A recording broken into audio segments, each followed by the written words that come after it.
Meskipun saya menjadi Mulyono II. Tapi bagi saya, nggak apa-apa jadi Mulyono II, Mulyono III, Mulyono IV. Karena memang nama saya adalah Mulyadi. Assalamualaikum warahmatullahi wabarakatuh. Sampurasun. Seluruh jajaran, komisaris utama dan para anggota Bank Jabar Peduli yang barusan kata sahabat saya, Bosman, gimana kalau banknya menjadi Bank Aing Peduli?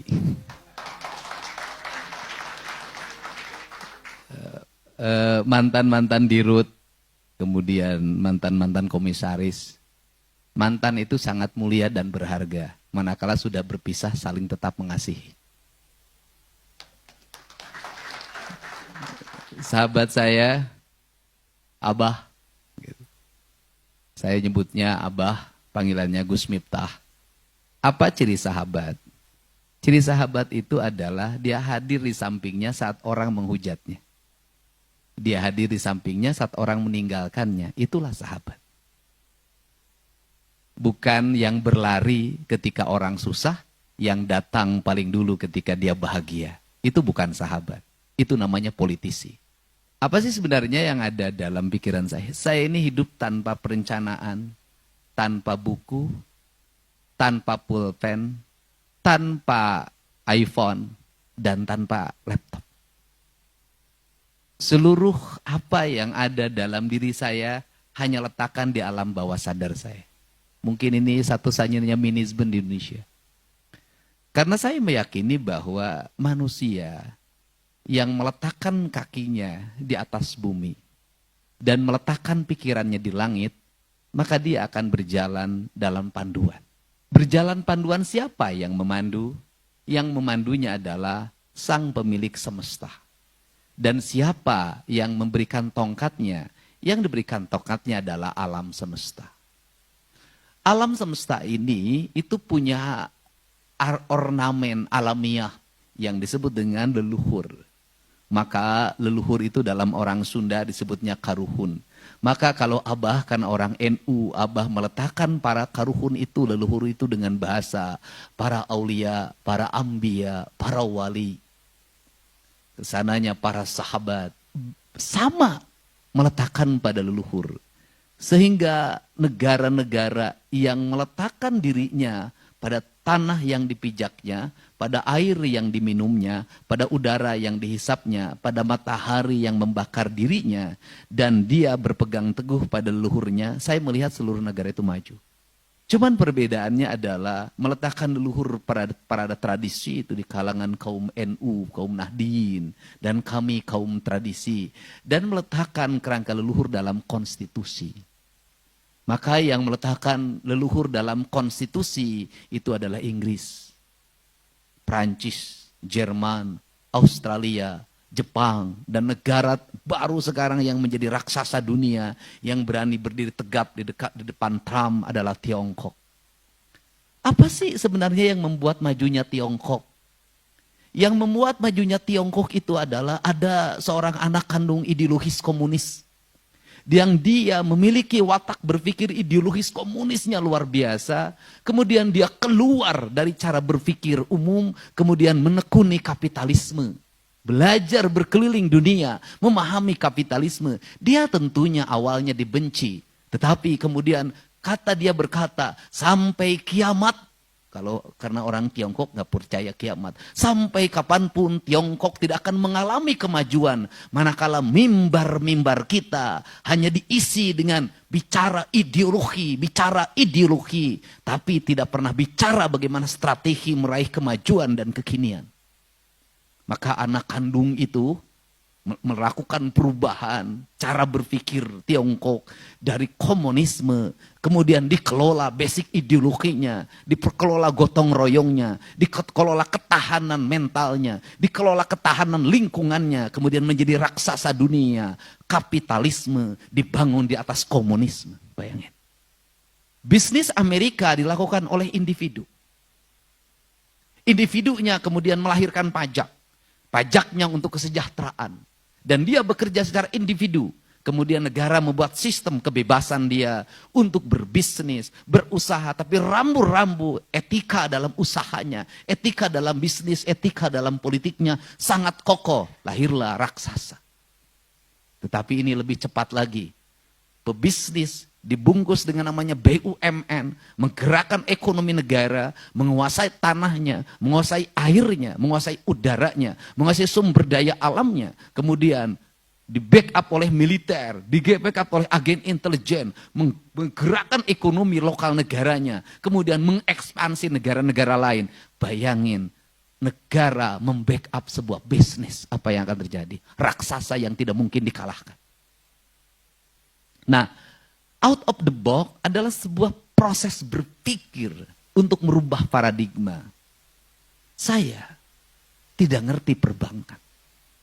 Saya tidak ngerti komposisi anggaran. Baca buku APBD pun saya jarang. Apa yang membuat kita bangkrut? Menggunakan standarisasi pikiran dalam manajerial yang rumit.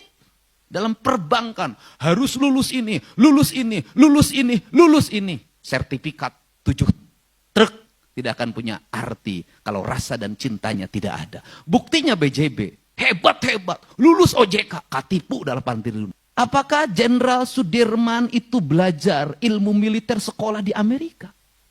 Tidak. Apakah dia sekolah perang di Perancis? Tidak. Dia hanya seorang guru SMP Muhammadiyah. Apa yang membuat dia menang? Satu, dia berserah diri pada Allah. Yang kedua, berserah diri pada semesta.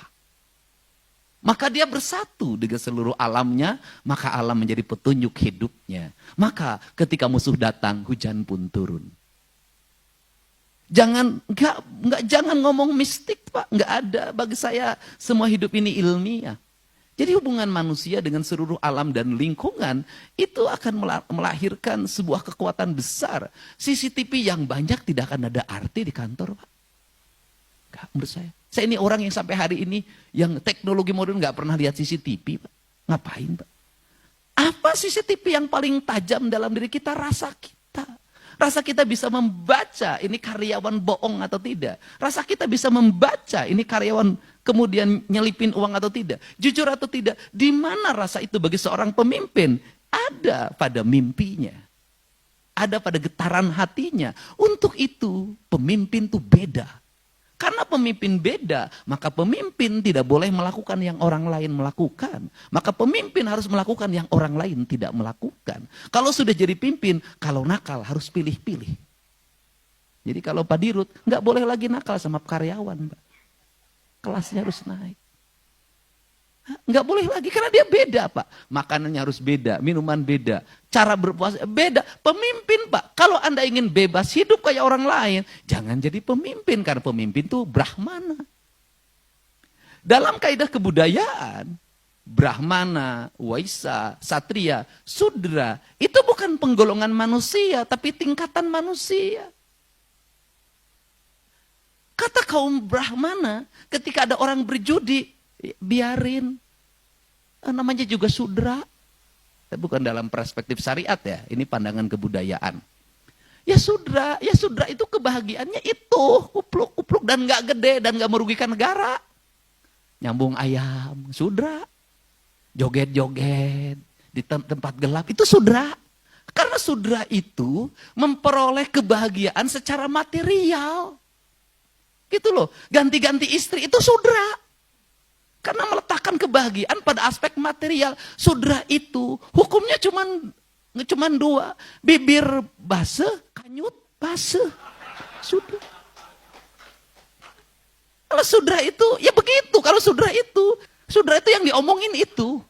Nah, sehingga kalau kaum Brahmana, dia sudah sejak kecil filosof, ketatanegaraan, minumnya beda, puasa Senin Kemis, nggak puasa Senin Kamis lagi kayak Gus Miftah. Karena kaum Brahmana tiap sehari puasa, sehari enggak. Udah beda kelasnya, makomnya beda.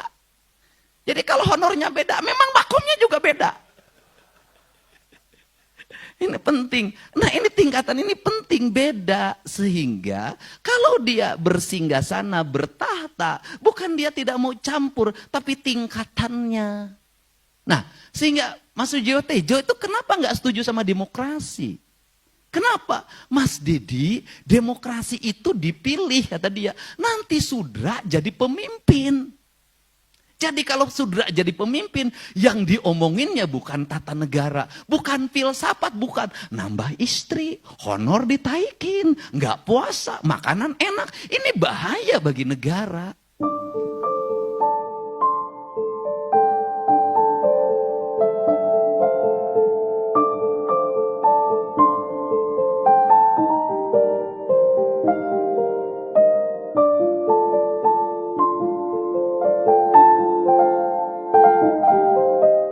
Makanya jadi pemimpin itu sejak kecil sudah dibedakan. Nah, apa sih saya cerita ini? Apa? Cerita ini cerita perbankan. Cerita perbankan itu adalah cerita ketajaman pikiran dan baca pasar. Nah, karena cerita ketajaman, pertama, apakah kita akan bangkrut? Tidak akan pernah.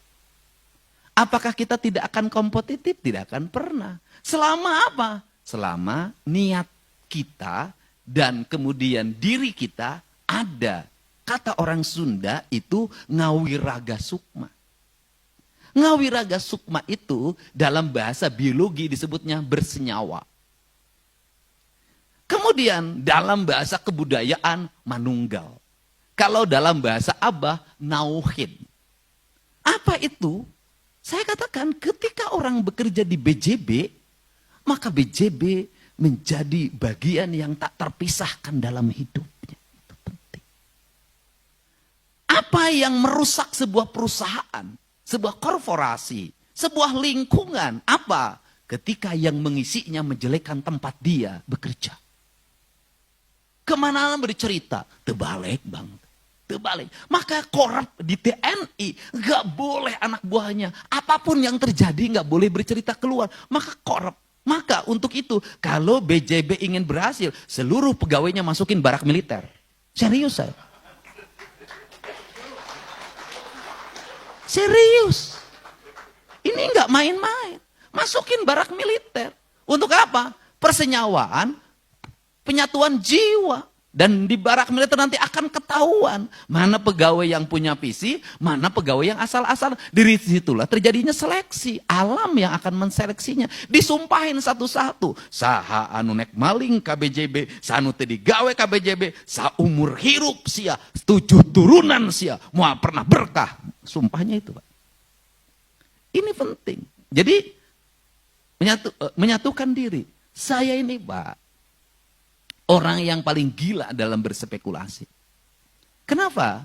Saya kalau ditanya, guru Kang Deddy Mulyadi di bidang ekonomi siapa? Ibu saya. Kenapa ibunya? Apakah ibunya ahli ekonomi? Enggak. Sekolah SD aja cuman kelas 2. Baca tulis aja enggak. Kok bisa? Ya bisa. Dia sebagai ekonom ulung. Dari mana letak ekonom ulungnya? Anaknya 9, gaji suaminya hanya prajurit kepala, palang 3, tapi anaknya sehat-sehat, bisa sekolah, bisa kuliah, tak ada sejengkal tanah pun yang terjual. Bukankah itu ekonomi ulung? Negara kita ini sudah berapa ton emas yang diangkut? Sudah berapa juta, puluh juta, miliar meter kubik itu nikel dan kemudian batu bara yang diangkat. Sudah berapa puluh juta hektar hutan yang dibabat. Sudah berapa puluh miliar kubik pasir yang diangkat.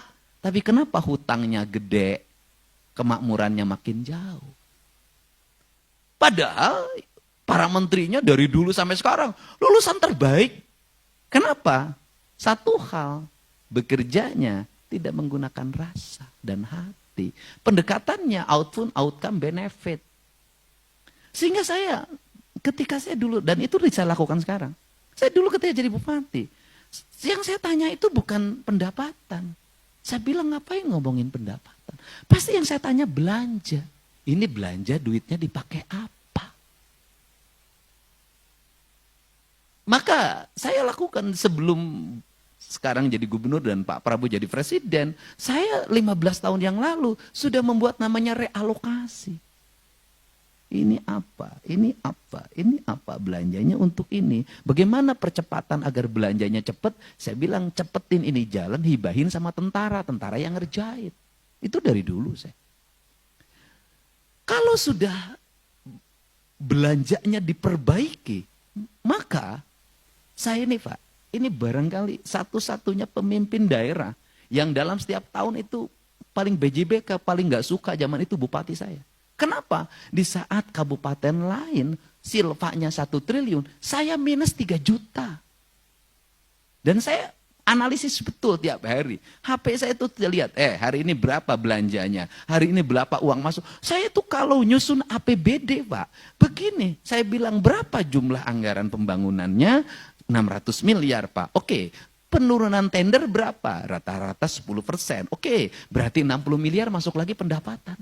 Nggak boleh lagi ini uang yang silva ini masuk ke tahun depan. Kenapa? Rakyat sudah bayar pajak sekarang. Tahun ini harus muter lagi, harus muter lagi. Itu yang saya lakukan sehingga cepat. Nah, saya katakan ketika rakyat sudah bayar pajak, maka kita tidak boleh lama-lama nyimpen uang di tempat lain atau di bank. Suruh muter terus, nggak boleh berhenti. Kenapa? Ini siklus. Mata rantai ekonomi yang tidak boleh berhenti. Ketika berhenti ada orang yang tidak bekerja. Ketika berhenti ada orang yang tidak makan. Karena berhentinya siklus ekonomi ini melahirkan kemandegan ekonomi, kelesuan. Maka duit harus muter. Nggak boleh diam. Dia harus muter karena tugas uang itu berputar, bukan diam. Nah, saya membuat kebijakan itu. Nah, kemudian ini yang harus dilakukan oleh BJB. Tapi apa? Harus ada analisis. Analisis yang tertinggi dalam hidup kita ini apa? Rasa dan keteguhan. Keteguhan. Apa keteguhan? Sikap konsistensi kita, istiqomah kita dalam sebuah keputusan. Nah ini. Dan kemudian nggak akan ada orang kayak saya itu sebenarnya. Saya kalau menyusun APBD yang sekarang belum berani. Nanti saya bikin itu. Sekarang tuh kemarin saya bikin minus 1 triliun. Masih begini. Saya itu dulu bikin minus Pak. Kalau saya nyusun APBD, pendapatan asli berdasarkan analisis Kepala Badan Keuangan itu 1,2 triliun, maka saya menyusun 1,8 triliun. Sudah real. Kenapa? Karena dari 1,2 saya yakin tidak semuanya akan dibelanjakan. Pasti ada selipnya, pasti ada langkah yang tersendatnya. Maka saya belanja 1,8. Kenapa? Yang 600 spekulasi saya. Untuk apa? Agar belanja pembangunannya cepat dikeluarkan. Belanja rutinnya tertahan. Kemudian apakah selalu tertutup dalam setiap tahun? Selalu tertutup. Rezekinya datang tanpa dikira. Ini penting. Nah, bagaimana agar rezeki datang tidak terkira? Maka belanjanya harus menjadi doanya orang lain. Bagaimana belanja menjadi doa? Belanja jalan jadi doa, belanja rumah sakit jadi doa, belanja rumah rakyat miskin jadi doa, belanja beasiswa orang-orang miskin jadi doa, belanja pembebasan rakyat miskin dari berobat jadi doa. Doa ini semua orang berdoa, mudah-mudahan pemerintah ini uangnya banyak. Kenapa? Uang yang kami terima cukup manfaat, menyelesaikan kemiskinan, menyelesaikan orang sakit, menyelesaikan rumah roboh. Dan kaum nyinyir pada waktu itu melihat saya bahwa uang di Pemda Purwakarta zaman itu tidak pernah habis dan tidak pernah berhenti membangun. Tank 3 Januari saya udah membangun. Akhirnya mereka berspekulasi, Pemda Purwakarta kaya karena bupatinya menikah dengan Nyi Ratu Kidul. Kalau saya digituin disengajain kalau saya. Saya bilang lebih baik nikah dengan Nyi Ratu Kidul melahirkan banyak uang daripada nikahin istri orang nanti digebukin. Ini, untuk itu apa sih yang dilakukan hari ini? Saya ngajak selama ini adalah ngajak BJB untuk membelanjakan uang-uang ini menjadi doanya orang. Maka disebutlah BJB peduli. BJB peduli kalau nanti ada bisa ada tren baru adalah Bang Aing peduli, maka ini akan masuk dalam alam bawah sadar orang. Kalau dalam alam bawah sadar orang, maka saya yakin akan di tengah-tengah orang mulai menurunnya kepercayaan pada perbankan, ada ketakutan menyimpan uang disimpangkan, kemudian muncul bank sebagai oase di tengah gurun pasir dan dia menjadi sosok peduli, maka semua orang akan berbondong-bondong menyimpan di bank ini. Takin sih.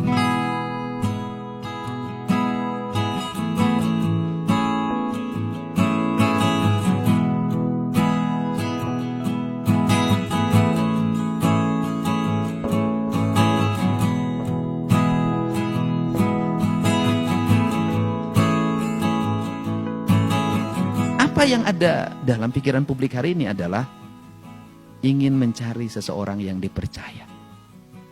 Ingin mencari perbankan yang terpercaya. Itu. Jadi orang Indonesia itu apakah tidak gotong royong? Kuat, empatinya kuat. Ingat, orang baik akan bertemu dengan orang baik. Orang ikhlas akan bertemu dengan ikhlas. Bank penebar kebaikan akan bertemu dengan nasabah penyumbang kebaikan. Tapi bank penebar kebusukan akan bertemu dengan nasabah penyumbang kebusukan. Garong akan bertemu dengan garong. Rampok akan bertemu dengan rampok. Lelaki hidung belang akan bertemu dengan PSK. Tuh, sudahlah. Tergantung kita ini berkumpul dengan siapa. Kalau kita senang berkumpul dengan mafia perbankan, dan kita menjadi direktur karena peran mafia perbankan, ya jangan pernah juga merasa sedih kalau banknya dirampok oleh mafia perbankan. Kenapa? Anda jadi direktur oleh perannya mafia, maka bank Anda diambil duitnya oleh mafia. Tapi kalau ini kan lahir bukan di tangan mafia, di tangan Prabu Siliwangi. Sudah.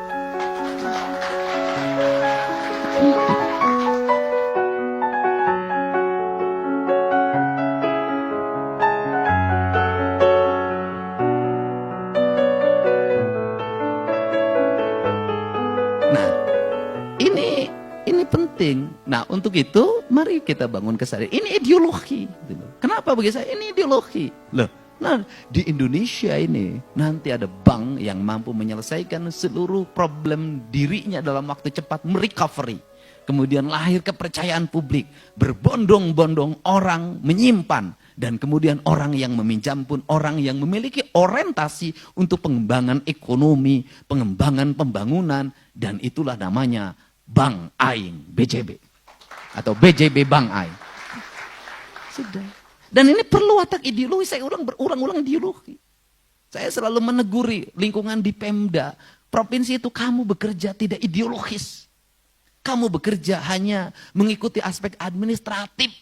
Nggak ada cinta apa yang kau kerjakan. Nggak ada rasa apa yang kau lakukan. Kau rugi di situ. Kenapa ruginya? Kamu tidak mendapat kebahagiaan dari apa yang kau lakukan. Hanya mendapat kelelahan.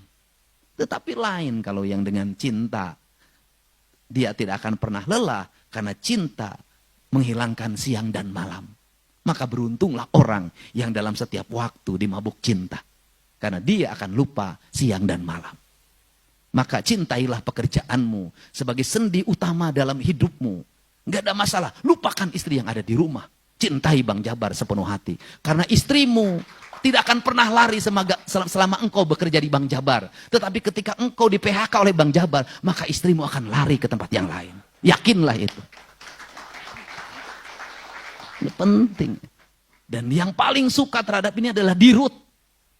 Karena Dirut sering tidak pulang demi Bang Jabar. Dan Dirut sering lupa pada istrinya di rumah demi Bang Jabar. Karena di Bang Jabar jauh lebih muda dibanding yang di rumah. Ini penting, Pak. Ini penting, ini ideologi. Kan gitu. Nah, untuk itu saya ucapkan terima kasih. Ini Bang ini akan mengalami kemajuan. Pak. Saya terus-terus saja membantu, Pak. Saya barusan juga bertemu pegawai Pemda. Ini loh strategi kita. Ini pembayaran itu saya bilang yang kira-kira terjadi. Kita meragukan, saya belanja hibah itu yang sering kita ragu. Yang sering menimbulkan problem, saya katakan nanti jangan sekaligus. Saya bilang bikin 30, 30, 40. Kenapa?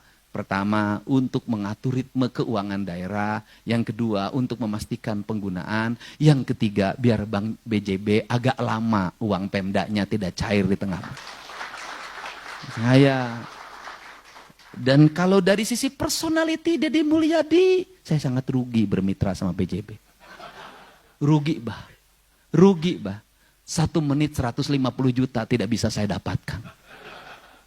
Kenapa? Karena saya pejabat, nggak boleh saya mendapat sponsor di channel saya BJB, nggak boleh.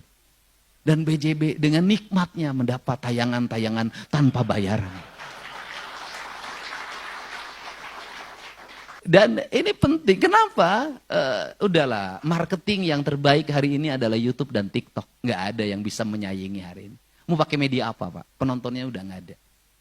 Dan tayangan di media mainstream, di channel YouTube-nya, itu ngambil dari tokoh-tokoh yang populer hari ini. Dari presiden, dari tokoh yang lain, mungkin saya tokoh yang keberapa paling ujung. Itu yang mereka, ini Pak Helmi Yahya, hari ini tuh jujur aja, mereka tuh butuh pada orang-orang yang setiap hari digemari oleh publik. Karena dari situ ya viewer didapat. Bagaimana Tempo menikmati wawancara saya berjuta-juta penonton. Meskipun saya menjadi Mulyono 2. Tapi bagi saya nggak apa-apa jadi Mulyono 2, Mulyono 3, Mulyono 4. Karena memang nama saya adalah Mulyadi. Itulah marketing. Kita ini dunianya sudah seperti ini. Nah, untuk itu ya sudah, BJB nggak usah lagi makanya ngomong, saya nggak usah lagi ada anggaran 4 iklan, 400 kerjasama, nggak usah, cukup nuturkan bujur Deddy Mulyadi. BJB peduli, BJB peduli. Nah terakhir, apa sih yang membuat kepemimpinan itu energik? Ya hati, Pak. Bagaimana hati? Satu, nggak boleh ada protokoler, capek di MC-an, yang terhormat panjang lah, dilatih. Kalau saya itu kalau sudah tiut, ganeng, jangan ganeng. Udahlah dibikin simple, dibikin efektif, kemudian kerjakan sesuatu berdasarkan selera kita. Pakailah baju yang membuat kita nyaman, jangan memaksakan diri bajunya orang lain. Pakai baju orang lain tuh nggak enak, Pak. Apalagi pakai istri orang lain digebukin, Pak. Kayak Abah kan, ya memang baju nyamannya ini. Itu, baju nyamannya ini. Ini yang membuat wanita tergila-gila sama Abah. Tapi ada satu wanita yang belum bisa didapatkan. Yaitu wanita bidadari di surga yang belum dia temukan. Tidak akan keseleo, Bah. Saya mah politisi, Bah. Dan saya kagumnya sama Abah itu apa sih? Kan dia hari gaul dengan artis cantik. Setiap malam berkeliling ke tempat-tempat hiburan. Menemui perempuan-perempuan dengan dada terbuka. Ya kan? Dengan rok yang naik ke atas, Abah itu bisa mencintai, tapi tidak pernah meniduri. Itu hebat. Hebatnya Abah. Dan itu. Kemudian Abah memberikan kesadaran. Jadi kalau ditanya, siapakah yang selalu memberi tanpa pernah ingin dilayani? Ya Abah Miftah. Dia memberi ilmu, memberi bekal duit. Kan tidak pernah dilayani. Tidak hitungan kayak pegawai BJB. Tetapi cinta yang sejatinya tetap sama Umi di rumah. Kenapa mencintai Umi di rumah? Karena Umi menemani sejak Abah tidak punya apa-apa dan bukan siapa-siapa. Dan lelaki yang hebat itu adalah lelaki yang tidak meninggalkan istrinya, yang mendampinginya saat dia dalam kesusahan. Itulah lelaki hebat. Daripada mengganti lebih baik nambah. Itu pun kalau ada persetujuannya. Kalau tidak persetujuan, biarkan engkau di sampingku. Dan biarkan aku menghayal pada yang lain.